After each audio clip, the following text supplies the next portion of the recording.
என் நெஞ்சில் குடியிருக்கும்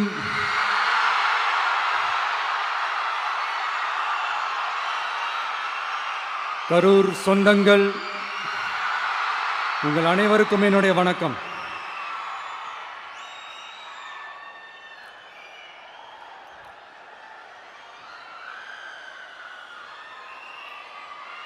ஒரு மனுஷன் லைஃப்ல எவ்வளோ பெரிய ஒரு உயரத்துக்கு போனாலும்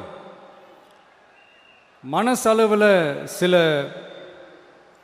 வலிகள், காயங்கள் அதை மறக்க முடியாது இல்லையா?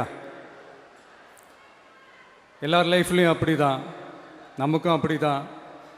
நிறையா வலிகள், காயங்கள் எல்லாத்தையும் தாண்டி தான் வந்திருக்கிறோம். ஆனால் எல்லாத்தையும் விட ரொம்ப ஜாஸ்தியான அந்த வலியும் அந்த காயமும் எனக்கு அந்த கரூர் சம்பவம் தான்.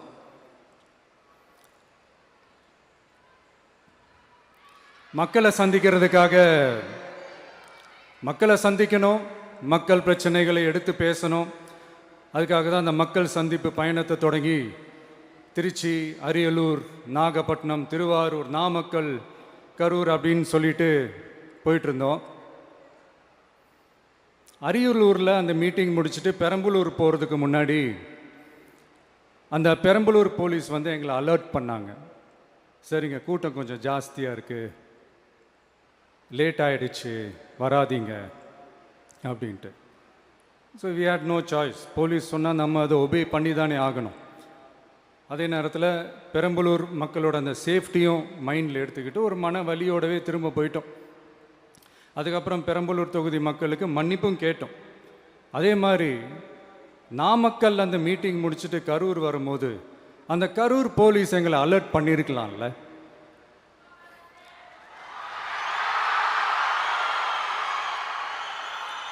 இல்லை சார், இங்கே எதிர்பார்த்ததை விட கொஞ்சம் கூட்டம் அதிகமாக இருக்குது, கண்ட்ரோல் பண்ண முடியல, வராதிங்க. அண்ட் போலீஸ் நினச்சா அவங்க அந்த மீட்டிங்கே கேன்சல் பண்ணலாம். ஏதோ தப்பாக இருக்குது, ஏதோ தப்பாக தோணுது அப்படின்னு நினச்சிட்டாலே they have all the rights to cancel the meeting. எங்ககிட்ட கேட்கணும்லாம் ஒன்றும் அவசியமே கிடையாது. ஆனால் அதையெல்லாம் எதுவுமே செய்யாமல் அந்த ஹைவேல இருந்த அந்த ஸ்பாட்டுக்கு போலீஸே எங்களை உள்ளே கூட்டிகிட்டு வந்து விட்டு அந்த நாடகம்லாம் இருக்குது பாருங்க.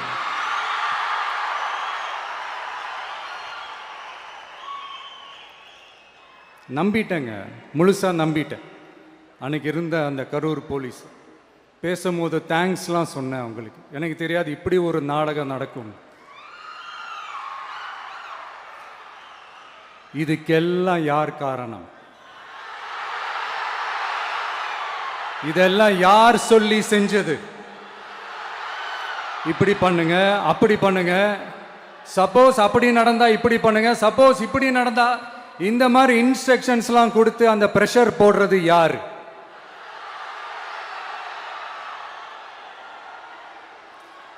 அந்த சம்பவத்தில் நம்ம யாரெல்லாம் இழந்திருக்கோம் தெரியுமா? ஒரு டிவியில் என் படமோ பாட்டோ வந்துச்சுன்னா, அம்மா விஜய் மாமா, அம்மா விஜய் மாமா அப்படின்னு சொல்லி அவங்க அம்மா கிட்ட சிரிச்சுக்கிட்டு அந்த டிவி ஸ்க்ரீனை போய் தொட்டு முத்தம் கொடுத்துக்கிட்டு என் அக்கா தங்கச்சிங்களோட தங்க பிள்ளைகளை இழந்திருக்கோம்யா. மழலை கூட சரியா வராதப்போ ஒரு பேப்பர் மேகசின்ல என் ஃபோட்டோவை பார்த்தா அது சிரிச்சுக்கிட்டு அந்த கள்ளங்கபடம் இல்லாத அந்த சிரிப்பு, அந்த கடவுள் மாதிரி இருக்கிற அந்த பச்சை பிள்ளைங்களை இழந்திருக்கோம்யா. என் அக்கா தங்கச்சி, அண்ணன், தம்பி, குடும்ப உறவுகளை இழந்து அந்த வலியோட இருக்கிற என்ன நீங்க ஏளனமா பேசுறீங்களா? என் மேல பழிய தூக்கி போடுறீங்களா? இப்படி ஒரு சம்பவம் நடந்துருச்சு. இது ஏன், எதனால, அதுக்கான பின்னணி என்னன்ட்டு அந்த வலியோட வீட்டில் உட்கார்ந்துட்டு இருக்கிறேன். ஓடி ஒளிஞ்சிட்டான்னு வர சொல்றீங்களா? வாயின்னு முன்ன இருந்தா என்ன வேணாலும் பேசுவீங்களா?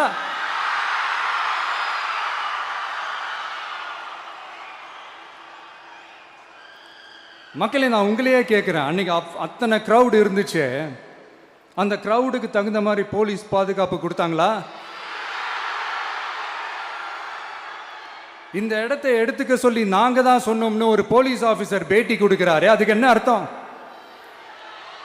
இவ்வளோ வலி, இவ்வளோ காயங்கள் கொடுத்துட்டு பழியை தூக்கி நம்ம மேல போட்டுட்டு அதுல ஒரு அரசியல் ஆதாயம் தேடுறீங்களேயா?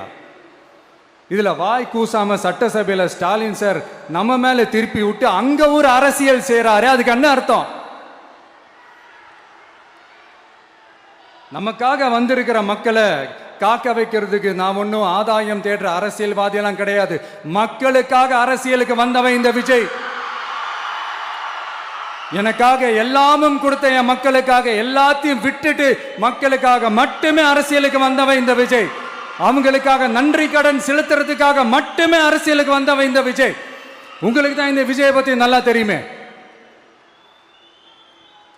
ஆனா நம்ம எல்லாருக்குமே இத்தனை வலிகள் காயங்கள் கொடுத்தவங்களுக்கு இந்த 2026 தேர்தலில் தக்க பதிலடி கொடுத்துட்டீங்க. ஆனா அது மட்டுமே பத்தாது மக்களே, அது மட்டுமே பத்தாது.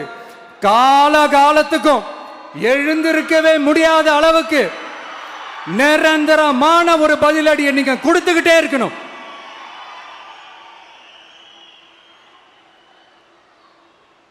இப்படிலாம் பண்ணா நான் மக்களை விட்டு ஓடிடுவேன் நினைப்பா?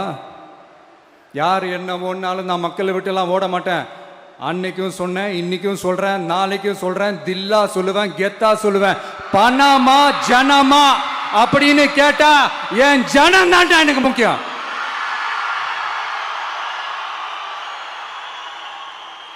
மக்களே, உங்களை விட எனக்கு இந்த காசு பணம் முக்கியமா என்ன? இவ்வளவு குறைகள் நம்ம மேல சொல்றாங்களே, இப்ப நான் சொன்ன மாதிரி அவங்களால ஓப்பனா சொல்ல முடியுமா? அந்த தில்லு இருக்கா, திராணி இருக்கா? ஒரு கிடையாது. ஆனா நம்ம மக்கள் அமைச்சு கொடுத்த நம்ம அரச குறைகள் மட்டும் டிசைனா மாடல் மாடலா குறைகள் மட்டும் சொல்லுவாங்க. ஒவ்வொரு டிபார்ட்மெண்ட்லயும் அந்த பார்ட்டி ஃபண்ட், அந்த கட்சி நிதின்ற பேர்ல அடிக்கிற கொள்ளையெல்லாம் இந்த தீய சக்தியா இருக்கட்டும், தீந்து போன சக்தியா இருக்கட்டும், ரெண்டு பேரும் மாறி மாறி இதே தான் செஞ்சிட்டு இருக்கிறாங்க. இதுல ஒரு ஹைலைட் காமெடி என்னன்னா, சட்டசபையில் பேசும்போது பார்ட்டி ஃபண்டுன்னு தான் சொன்னேன். அது எந்த பார்ட்டி, என்ன ஃபண்டு, யாரு, என்ன பேரு எதுவுமே சொல்ல. பார்ட்டி ஃபண்டுன்னு சொன்னவனை எடுத்தாங்க பாருங்க ஒரு ஓட்டம். எனக்கே ஃபர்ஸ்ட் புரியல, ஏன்பா ஓடுறாங்க? அப்படி என்ன நம்ம சொல்லிவிட்டோம்? அதான் அந்த குற்றம் உள்ள நெஞ்சுக்கு தான் குறுகுறேங்கும். இது எப்படி இருக்கு தெரியுமா? எங்க அப்பா பீரோக்குள்ள இல்ல, எங்க அப்பா பீரோக்குள்ள இல்ல அப்படின்னு சொல்ற மாதிரி. ஐயோ, ஏன் கேட்குறீங்க? இவங்களோட செம்ம கூத்தா இருக்குங்க, செம்ம ஃபன்னா இருக்கு. சென்னையில் ஒரு பாலம் கட்டுறதுக்காக நார்மலாக ஆகிற செலவை விட அதிக செலவில், கிட்டத்தட்ட டபுள் மடங்கு செலவில் ஒரு டெண்டர் ஒன்று விட்டுருக்குறாங்க. அதையெல்லாம் தோண்டி எடுத்து அதெல்லாம் இப்போது கண்டுபிடிச்சி கேன்சல் பண்ணியிருக்கிறோம். இன்னும் எத்தனை கோடி ஊழல், எத்தனை லட்சம் கூடல் தோண்ட தோண்ட வருமோ எங்களுக்கே தெரில. ஒவ்வொரு முகமுடியாக கிழியுது. ஐயோ, இந்த விஜய் ஒவ்வொரு கதையா எடுத்து வெளியில விட்டுருவான் போலின்ட்டு திரும்புற பக்கம்லாம் கதறல் கதறல் கதறல். காதலேருந்து ரத்தம் வராத குறை. ஆமா, இப்படி ஊழல் ஊறி போனவங்க இப்படிதான் இருப்பாங்க. இந்த 50-55 நாட்கள்ல அங்கே செஞ்ச சில விஷயங்கள்லாம் சட்டசபையிலே எடுத்து சொன்னேன். பட் இங்கே ஒரு சில விஷயங்கள் சொல்லணும்னு நினைக்கிறேன். இந்த மின்சாரத்துறையில் இதுக்கு முன்னாடி போட முடியாமல் இருந்த அந்த பதவி உயர்வை இப்போ தான் எங்களால் போட முடிஞ்சுது. அதுக்காக ஒரு அக்கா அழுதுகிட்டே ஒரு நன்றி சொன்னாங்களே, அதெல்லாம் அவங்க கண்ணில் படாது அந்த வீடியோலாம். ஒரே சொல்கிறவங்களுக்கு. அடுத்து லஞ்சம்லாம் ஒழிக்க முடியாது, ஊழல்லாம் ஒழிக்க முடியாது, அதெல்லாம் பிளட்டிலேயே ஊறி போய் இருக்கு அப்படின்னு சொன்னவங்க போய் ஒவ்வொரு கவர்மெண்ட் ஆஃபீஸாக பாருங்க. ஒரு பைசா லஞ்சம் இல்லை, ஒரு பைசா ஊழல் இல்லை. வேலையெல்லாம் சும்மா டக்கு டக்கு டக்குன்னு நடக்குது. ஒரு பெரியவர் ஒருத்தர் சொல்றாரு, தம்பி வேலையெல்லாம் நடக்குது, ஆனால் அதையும் தாண்டி எங்களுக்கு மரியாதை கொடுக்குறாங்க தம்பி, உட்கார வச்சுலாம் பேசுறாங்க. இதெல்லாம் இதுக்கு முன்னாடி நடந்ததே இல்லை. அவனை போய் பாரு, இவனை போய் பாரு, இந்த ஆஃபீஸரை போய் பாருன்னு சொல்லி அலைய விடுவாங்க. இப்போ லஞ்சம் இல்லை, ஊழல் இல்லை, வேலையெல்லாம் உடனே நடக்குது. மக்கள் அப்படி ஒரு பெருமூச்சு ஒன்று விடுறாங்க. அதை பார்த்து நமக்கு அப்படி ஒரு ஹாப்பினஸ். இதுக்கு மேல என்ன வேணும்? ஏன் இதெல்லாம் பண்ண முடியாது? மனசுன்னு ஒன்று இருந்தா பண்ணலாம். இப்ப பண்ணல, அதே மாதிரி இந்த எல்என்டி நிறுவனத்தோட 18,600 crore-க்கு 3 திட்டங்கள் அந்த ஒப்பந்தம் அந்த கையெழுத்து போட்டிருக்கிறோம். கிட்டத்தட்ட 8,200 பேருக்கு வேலை வாய்ப்பு. நான் சொல்கிறது அந்த 3 மாவட்டத்தை சேர்ந்தவங்களுக்கே அவ்வளோ வேலை வாய்ப்பு. குறுவை சாகுபடிக்காக 134 கோடியில் அந்த சிறப்பு தொகுப்பு திட்டம் அறிவிச்சிருக்கிறோம் நம்ம விவசாயிகளுக்காக. இப்போவும் சொல்கிறேன், நம்ம விவசாய பெருமக்களே, உங்களோட இந்த அரசு கூடவே நிற்கும். பெண்கள் பாதுகாப்புக்காக சிங்கப்பெண் அதிரடி படை, அது உங்களுக்கு நல்லா முன்னாடியே தெரியும். வரப்போகிற அறிஞர் அண்ணா அவர்களுடைய பிறந்த நாளில் உங்கள் அண்ணனுடைய அரசில் தாய் மாமன் தங்க மோதிர திட்டம் அறிவிக்கப்படும். இதெல்லாம் கேட்டாங்களே, வாக்குறுதி கொடுத்தீங்களே, என்னாச்சு என்னாச்சுன்னு. இந்த தீய சக்தி மாதிரி ரியல் தாய் மாமன்லாம் கிடையாது, ரியல் தாய் மாமன். எப்படி ரியல் தாய் மாமன்.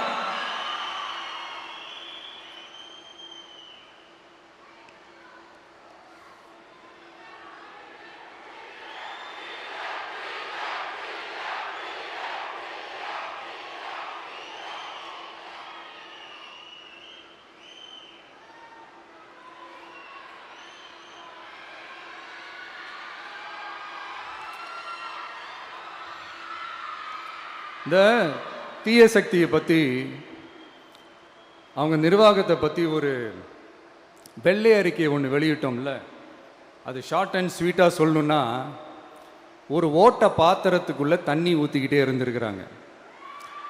பாத்திரம் எம்டியாகவே இருந்திருக்கு, ஆனால் ஊற்றின தண்ணி தான் எங்கே போச்சுன்னு தெரில. கடவுளுக்கு தான் வெளிச்சம். அது மாதிரி இப்போ நம்ம சொன்னதெல்லாம் சும்மா ஒரு சாம்பிள் தான்.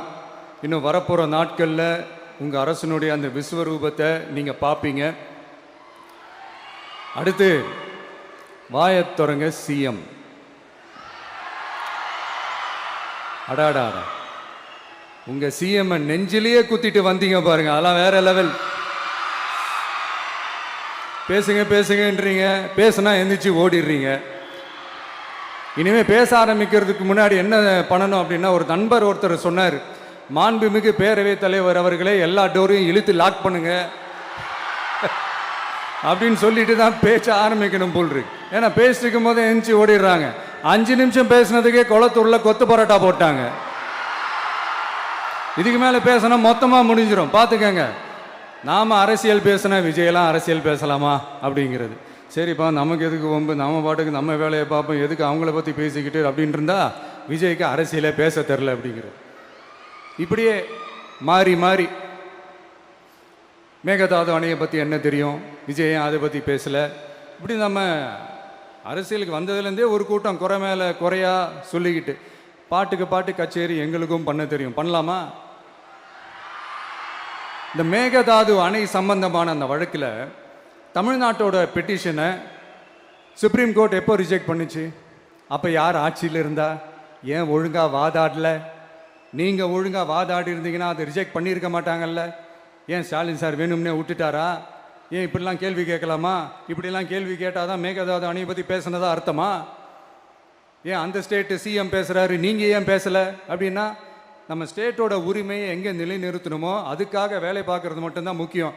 சும்மா சவால் விட்டுக்கிட்டு சீண்டிப்பார், நான் யார் தெரியுமா, தொட்டுப்பார், இப்படிலாம் பேசிக்கிட்டு இருந்தால் வேலைக்கு ஆகாது. சும்மா பேசி பேசி பிரச்சனையை வளர்த்துக்கிட்டு யார் மேலே அது பழியை தூக்கி போட்டுட்டு அப்புறம் மக்களை அம்போன்னு தெருவில் விட்டுட்டு இப்படி தான் ஒரு அரசியல் பண்ணணும்னா அந்த அரசியல் நமக்கு தேவையும் இல்லை, அதை நம்ம செய்யவும் போகிறதில்ல. Talk less work more mode தான், அதுதான் நம்ம பாலிசியே. அதனால தான் சட்டசபையில் அந்த அரசினர் தீர்மானம்னு சொல்லி ஒன்று கொண்டு வந்தோம். அதை எப்படி டு டேக் இட் ஃபார்வர்ட், எப்படி கொண்டு போகணுமோ அதை சரியாக செய்வோம். சென்ட்ரல் கவர்மெண்ட்லேருந்து அந்த டீலிமிட்டேஷனை திரும்ப கொண்டு வர போகிறதா ஒரு பேச்சு ஒன்று அடிப்படுது. யார் என்ன டீலிமிட்டேஷன் கொண்டு வந்தாலும் தமிழ்நாடு அது ஒத்துக்காது. நமக்கான இடத்த யாரும் பறிக்கவும் முடியாது, அது பறிக்கவும் விட மாட்டோம். இப்படி நாம் இருக்கும்போது இந்த தீய சக்தி திமுக எங்கே போய் நிற்குது, யார் கதவை தட்டிக்கிட்டு நிற்குது, அது உங்களுக்கே நல்லா தெரியும். மக்களே, இந்த தீய சக்தியும் தீந்து போன சக்தியும் வேறலாம் இல்லை, கூட்டு களவாணிங்க. சொல்ல முடியுமா அவங்களால? எங்களுக்குள்ள ஒட்டும் இல்லை, உறவும் இல்லை, அறிவிக்க முடியுமா? நிரூபிக்க முடியுமா? இந்த வரப்போகிற இடைத்தேர்தலில் அதை நிரூபித்து காட்டுங்க, அப்புறமா பேசுங்க. மக்களை, என் மனசை விட்டு கரூர் எப்பவும் நீங்கவே நீங்காது. நமக்கு ஏற்பட்ட வேதனையான சம்பவத்தை, நமக்கு எதிராக நடந்த சதிய சூழ்ச்சிய இனி வர்ற ஜென்ரேஷனும் அவங்களுக்கு தெரியப்படுத்தணும்ல. அதுக்காகவே இனி ஒரு அரசியல் சதிய, அரசியல் சூழ்ச்சிய யாரும் யோசிக்கவே கூடாதுன்றதுக்காகவே கரூர்ல ஒரு நினைவு சின்னத்தை நம்ம டிவிகே சார்பா அமைக்கப்படும் அப்படின்றத அறிவிக்கிறோம். அப்புறம் கரூர்ல இருந்து ஒட்டுமொத்த தமிழ்நாட்டு மக்களுக்கும் சொல்றேன், உங்க டிவிக்கு அரசு உங்களுக்காகத்தான் உழைக்கும். அடிப்படை வசதிகளை முதல்ல நிறைவேற்றணும். ஒரு பக்கம் நிதி நிலைமையை சரி செஞ்சுக்கிட்டே, இன்னொரு பக்கம் அப்படியே நாம் சொன்னதில் ப்ரையாரிட்டி பார்த்து ஒவ்வொன்றா படிப்படியாக நிறைவேற்ற ட்ரை பண்ணுவோம். இது எப்பவும் உங்களுக்கான அரசாக தான் இருக்கும். இந்த விஜய் உங்கள் விஜயாக தான் இருப்பான்.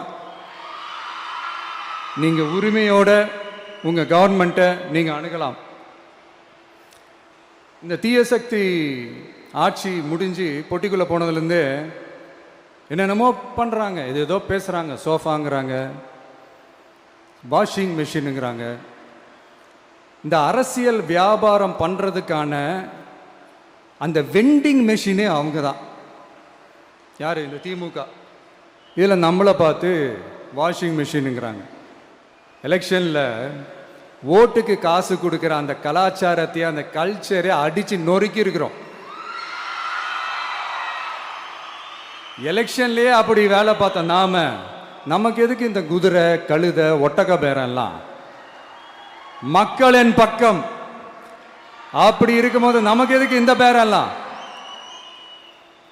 இந்த திருட்டு திமுக ஆட்சியை வச்சுக்கிட்டு ஊரடிச்சு ஒலையில போட்டு இந்த கொள்ளையை அடிச்சதுனால தான் உங்க கரூர் கம்பெனி ஓனர் ஒருத்தர்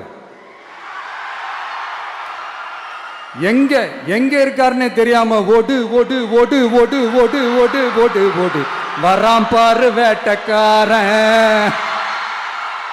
ஓடினே இருக்கிறாரு. இன்னொருத்தர் ஃபாரின்ல போய் ஒளிஞ்சுக்கிட்டார். ஃபாரின் ஸ்டாலின் சார் நினைச்சிட போறீங்க, அவர் இல்லை. எனக்கு எப்பவுமே ஸ்டாலின் சார் மேல ஒரு தனி பாசம் ஒன்று உண்டு. அவர் கிடையாது, இவர் வேற. சிங்கப்பூருக்கு செக்கப்புக்கு போனார்ல அவரு.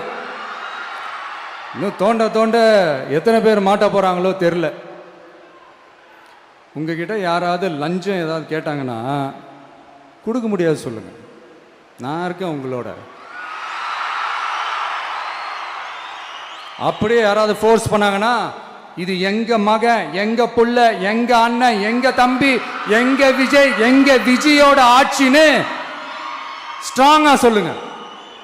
மக்களை, நீங்க கூட இருக்கும் போது லஞ்ச ஊழல் மட்டும் இல்ல, அதிகாரத்தை வச்சு ஆட்டம் போடுற யாரா இருந்தாலும் அடங்கிடுவாங்க. இந்த கடமை, கண்ணியம், கட்டுப்பாடுன்ட்டு ஒரு காலத்துல கொள்கையோடு இருந்த கட்சியெல்லாம் இன்னைக்கு எப்படி இருக்கான்னு உங்களுக்கே தெரியும். அதாவது இந்த டிவிகே கட்சியோட தலைவரை எதிர்க்கிறதுல ஒரு நியாயம் இருக்கு. ஏன்னா உங்க பொழப்புல மண்ணள்ளி போட்டான். என்ன இந்த ஊழல் லஞ்சம்லாம் பண்ண மாட்டேன்னு சொல்லி உங்க அரசியலையே ஒரு தெருமுனைக்கு கொண்டாந்து விட்டான். மக்கள் வேற அவனை தான் நம்புறாங்க. ஸோ இந்த விஜயை எதிர்க்கிறதுல ஒரு அரசியல் நியாயம் இருக்குது, அதை புரிஞ்சுக்கலாம். ஆனால் இன்னைக்கு இந்த விஜயை மக்கள் ஓட்டு போட்டு ஜெயிக்க வச்சு ஒரு தீர்ப்பை கொடுத்து மக்களுக்காக வேலை செய்யறதுக்காக முதலமைச்சராக உட்கார வச்சிருக்கிறாங்க. என்னமோ இன்னமும் நீங்க தான் ஆட்சியில் இருக்கிற மாதிரி விஜய் கரூருக்கெல்லாம் போகக்கூடாது, விஜய் இங்க போகக்கூடாது, அது செய்யக்கூடாது, இது செய்யக்கூடாதுன்னு எனக்கு புரியலையே. ஆட்சியில் இருக்கும் போது தான் இவ்வளோ கட்டுப்பாடெல்லாம் போட்டீங்க, எஸ்ஓபிஸ்லாம் போட்டீங்க, ஸ்டாலின் சார் ஆப்ரேட்டிங் ப்ரொசீஜர்லாம் போட்டீங்க. இப்போவும் அதே பண்ணிட்டு இருந்தீங்கன்னா என்ன சார் நியாயம்? இல்லை, நான் தெரியாம தான் கேட்குறேன். இன்னும் கனவுலையே இருக்கிறீங்களா? முதல்ல முழிச்சு வாங்க, ரியாலிட்டிக்கு வாங்க. உங்க ஆட்சியெல்லாம் வீட்டுக்கு போய் டிவிக்கேன்னு ஒரு ஆட்சி வந்து ரொம்ப நாள் ஆச்சு.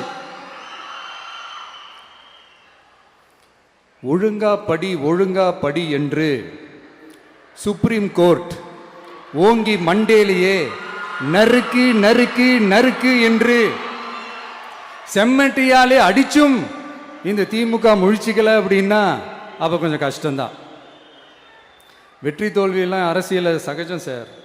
அதுக்காகலாம் வெறி பிடிச்சி இந்த பதவி வெறி பிடிச்செல்லாம் அலைய தேவையில்லை. நல்ல விதமாகவே சொல்கிறேன், நியாயமான அரசியல் பண்ணுங்க. ஓ, அதுதான் உங்களுக்கு தெரியாதுல்ல.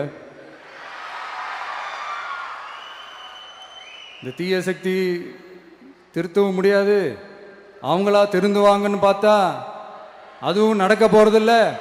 அதனால வரப்போற இடைத்தேர்தலில் மக்களே இந்த தீய சக்தி திமுகவை நல்லா வெச்சு வெளுத்து விடுங்க. கான்பிடண்டா இருங்க மக்களே, நல்லதே நடக்கும், வெற்றி நிச்சயம். மீண்டும் சந்திக்கும் வரை நன்றி, வணக்கம்.